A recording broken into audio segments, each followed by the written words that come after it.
Well, ask and ye shall receive. Towards the end of the last video, I said I wanted to uh, learn more about the guns. Well, I saw a quick video from Danny Bulford, who's a retired RCMP member who's been involved in the movement basically since its inception. And he here is actually talking about the guns that I had spoke about earlier. There was 13 guns recovered in Coots. 13 guns isn't really that big of a deal. I genuinely question the legitimacy of these being tied to protesters. But we'll worry about that later. Let's watch this video of him explaining. Go ahead, Picky Pup. Go ahead. Him explaining it. Good evening. I'm Danny Bulford. I was a former RCMP sniper supervisor that was regularly tasked with protection of the Prime Minister. Today, on February 14th, we received information from multiple believed reliable sources that firearms may be planted in Ottawa, specifically around the Freedom Convoy, to discredit the protest and to use as a pretext to forcibly remove peaceful protesters. Due to the nature of this information, we felt it prudent to notify the public in the interest of their safety. This private intelligence correlates with the approximately 2,000 firearms stolen in Peterborough, Ontario on Sunday morning, February the 13th. Our sources have notified us that these weapons may be planted by nefarious elements, and at this point, we have no further knowledge about who is behind this act of sabotage. As soon as we received this information, we notified the appropriate authorities with whom we are collaborating, including the Ottawa Police Service, the Ontario Provincial Police, the Royal Canadian Mounted Police, and the Parliamentary Protective Service. We implore any of our demonstrators, if any activity is suspicious, please call 911 immediately. Many of us have left our homes to come here to demonstrate peacefully. We are all pleading with the police. Do not act indiscriminately. We are calling on all scrupulous journalists. Please turn your investigative talents to this matter. We expressly affirm the principle that change can only occur within the democratic process. We have never, nor do we ever intend to step outside of this democratic process. Public and police safety remains our paramount concern. Thank you. Good evening. I'm Danny. Okay, so That must be it up over there. Okay. there's that. Hey, Freedom Central Canada. It is Obviously, Monday, like Danny Bulford is an February incredibly 14th. It's experienced Valentine's law Day. enforcement We are now officer at at the a high Cook's level, border. so he knows what he's We doing. have learned that It's just the the lack of Emergencies Act transparency has in been any, passed, and like in that any the truckers kind of are getting capacity, is concerning, right? So, yeah. I just hope that we learn more about this. So, in regards to that, the naysayers are going to come out and say that this is the convoy organizers trying to get out in front of the fact that they're responsible for both the theft and planting of these guns. Unfortunately, the guns are allegedly 2,000 guns, but a truck carrying thousands of firearms was stolen in Peterborough, Ontario, early Sunday morning. Police say in a news release issued Sunday afternoon, Peterborough police say they were called around 7:30 a.m. to a trucking company on Park Hill Road East for reports of theft. Police say they believe the truck hauling more than 2,000 firearms was taken from the yard at around 3 a.m. Officers attended the scene and canvassed the area. Police said it's believed there is no ammunition on the truck. Police believe it is an isolated incident. Other law enforcement agencies across the province have been notified. Police said no suspect information has been released. Okay, so two things. one, that's how guns enter the criminal underworld in Canada, is they get stolen like that. If I'm not mistaken, it was, I don't know why I thought this, so I'm not even going to say it, but that's how guns end up in the criminal underworld in Canada. Is they get stolen from trucks, they get stolen from farmers, they get stolen from hunters, they get stolen from sports shooters, they get stolen from police. I don't think they get really stolen from the military much.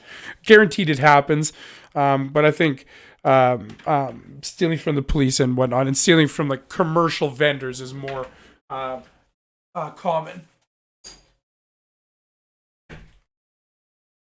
So I just want to say that this obviously isn't an isolated incident in the fact, like in the general scheme of things, in that like it happens all the time, right?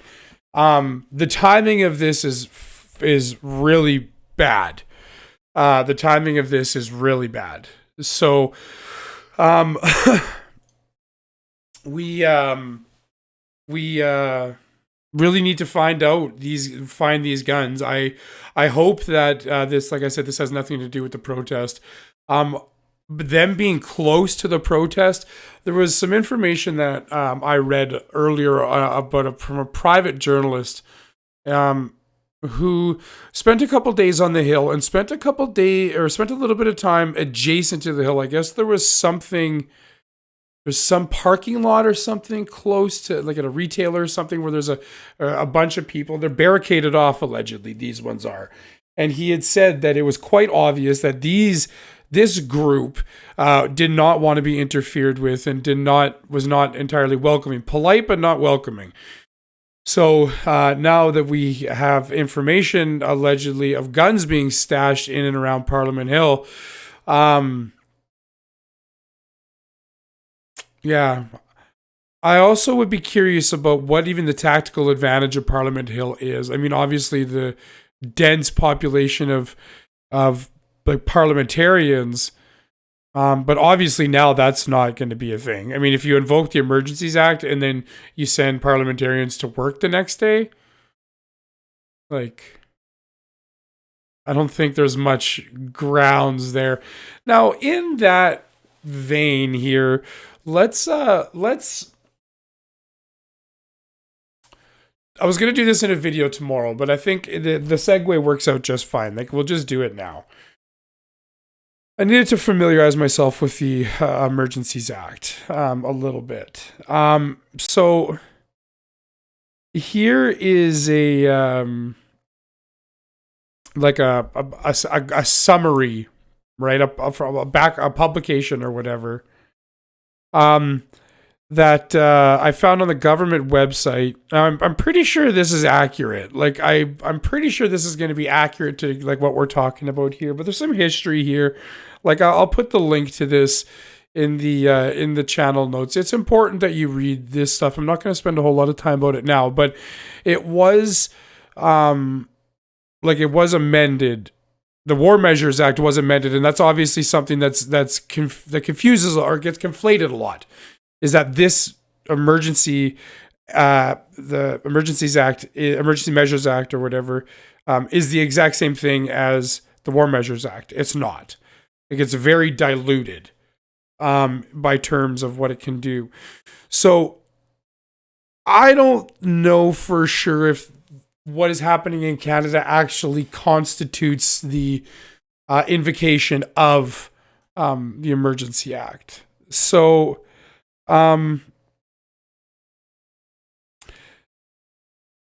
this is important. This is the preamble. So things that must be kept, top of mind when reading this, states that in taking such temporary measures, the governor and council would be subject to the Canadian Charter of Rights and Freedoms and the Canadian Bill of Rights and must have regard for those rights in the International Covenant of Civil and Political Rights, of which Canada is a signatory and by which it is bound, that are not to be limited even in a time of national emergency, although not set in the preamble. These rights are, one quick thing by which it is bound means absolutely fucking nothing in the political world.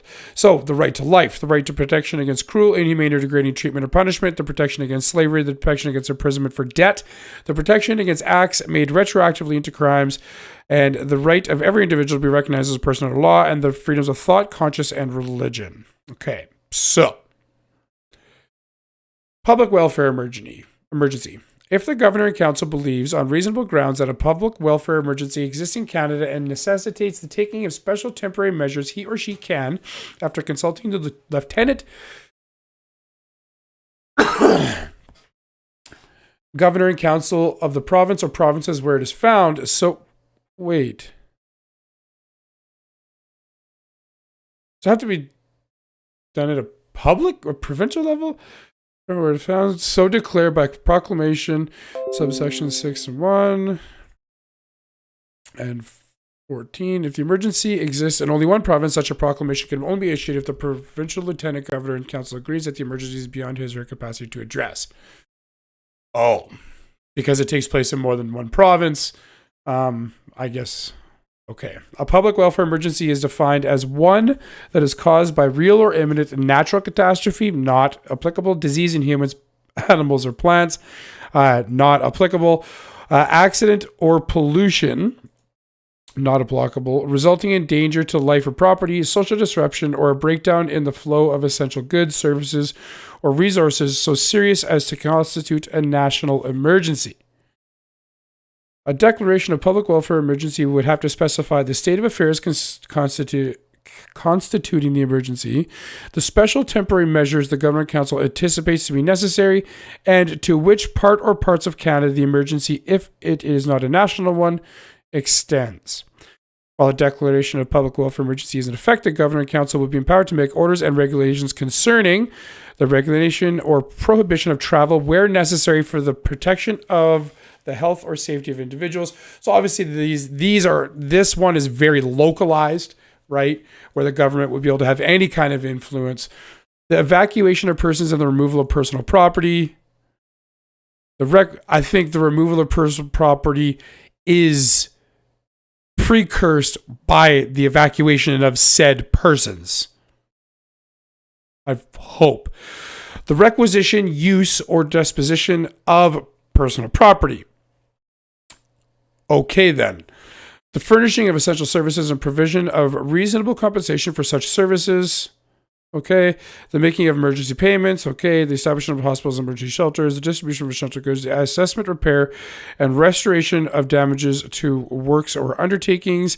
The assessment or alleviation of environmental damage. And the imposition on summary conviction of a fine not exceeding $500 or imprisonment not exceeding 6 months or both, or on indictment of a fine not exceeding $5,000 or imprisonment not exceeding 5 years, or both for contravention of any order or regulation. Fuck, there's a lot of babble.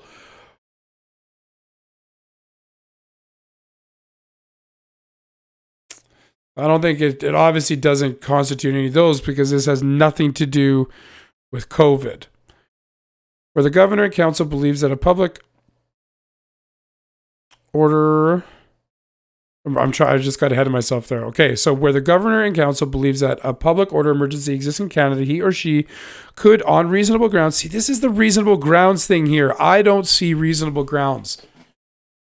I'm failing to see reasonable grounds. After consultation with the Lieutenant Governor in Council of the province and provinces in question, issue a proclamation declaring this to be the case. If the public order emergency exists in only one province, blah, blah, blah, okay, so that's the same, whatever. Statement of the circumstances, the special temporary measures, the of Canada, which, okay, same as above. The Governor and Council could, by order or regulation, wait. A public order emergency is defined as an emergency that arises from threats as defined in Section 2.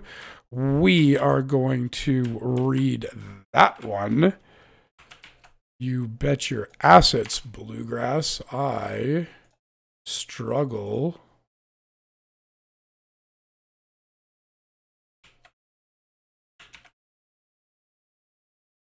That are so serious as to constitute a national emergency. So serious. I think the so serious part here is to somebody's reputation. The Governor and Council could, by order or regulation, regulate or prohibit public assembly that may reasonably be expected to lead to a breach of the peace, travel, or the use of property. So rein in a protest is what that translates to. That may reasonably be expected to lead to a breach of the peace. There you go. Guns. That's why they needed the guns. Designating secure protected areas, assume the control, restoration, and maintenance of public utilities and services, authorize or direct the provision of essential services and the provision of reasonable compensation, therefore, and then the same penal things there. The international emergencies, I mean, we don't need to really go there. War emergency, declaration, continuing event, revocation, emergency compensation, parliamentary control, or regular comments. Okay, so like, this obviously still requires parliamentary oversight and all that kind of stuff. So I fail to see where the financial overtaking of people's bank accounts comes into play here. So maybe this isn't the entirety of the law, but pretty sure Christopher Freeland said that they can take care over your bank accounts. Maybe she's talking about the War Measures Act. Maybe I'm not sure what I'm talking about either. So let's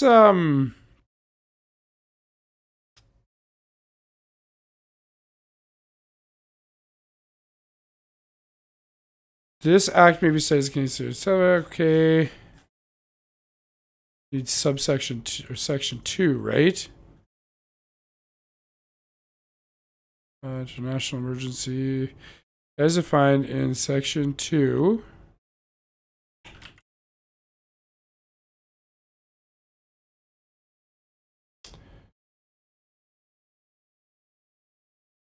Threats to security Canada means espionage or sabotage that is against Canada or is detrimental to the interests of Canada or activities directed toward or in support of such espionage or sabotage. Foreign influence activities within or related. This is also why the focus on foreign funding into Give, Send, Go, and GoFundMe. Foreign influence activities within or relating to Canada that are detrimental to the interests of Canada and are clandestine or deceptive or involve a threat to any person. Activities within or relating to Canada directed toward or in support of the threat or use of acts of serious violence against persons or property for the purpose of achieving a political, religious, or ideological objective within Canada or a foreign state, and activities directed toward undermining by covert unlawful acts or directed toward or intending ultimately to lead to the destruction or overthrow by violence of the constitutionally established system of government in Canada. They have been doing everything necessary to satisfy the legislation in both the Canadian Security Intelligence Service Act to define what constitutes as a national emergency and what constitutes a public order emergency. It's not a public welfare emergency, so it's a public order emergency. I still do not. Maybe the. Yeah. Either way, I don't know. The media and the government arms have done a fantastic job teeing up a narrative to suffice to enact this, albeit unsubstantiated. I believe if these 2,000 guns do not turn up quickly, we are going to have a massive problem on our hands, because it's pretty difficult to peacefully protest when there is a whole bunch of guns floating around in the vicinity. I really genuinely am optimistic as well that Canadians are going to be able to handle this peacefully. The Coots crew has shown us that we can handle this. The team in Ottawa is well organized, they're well led, and they're convicted.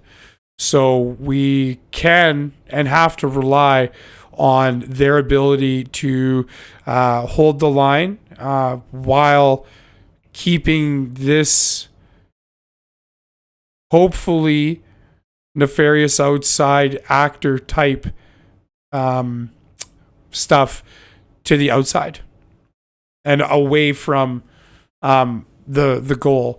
The media is going to pick it up and run with it anyways. That's why people like us have to make sure that this gets out there. It's also important that you go through and you read the legislation. I need to get some clarification on this, but they have crossed their T's and dotted their I's for the past 10 or 12 days here. The first 4 days, they just kind of let it go. But they've done a great job. So, God bless our truckers. God bless Canada, and hold the line. We will take our country back.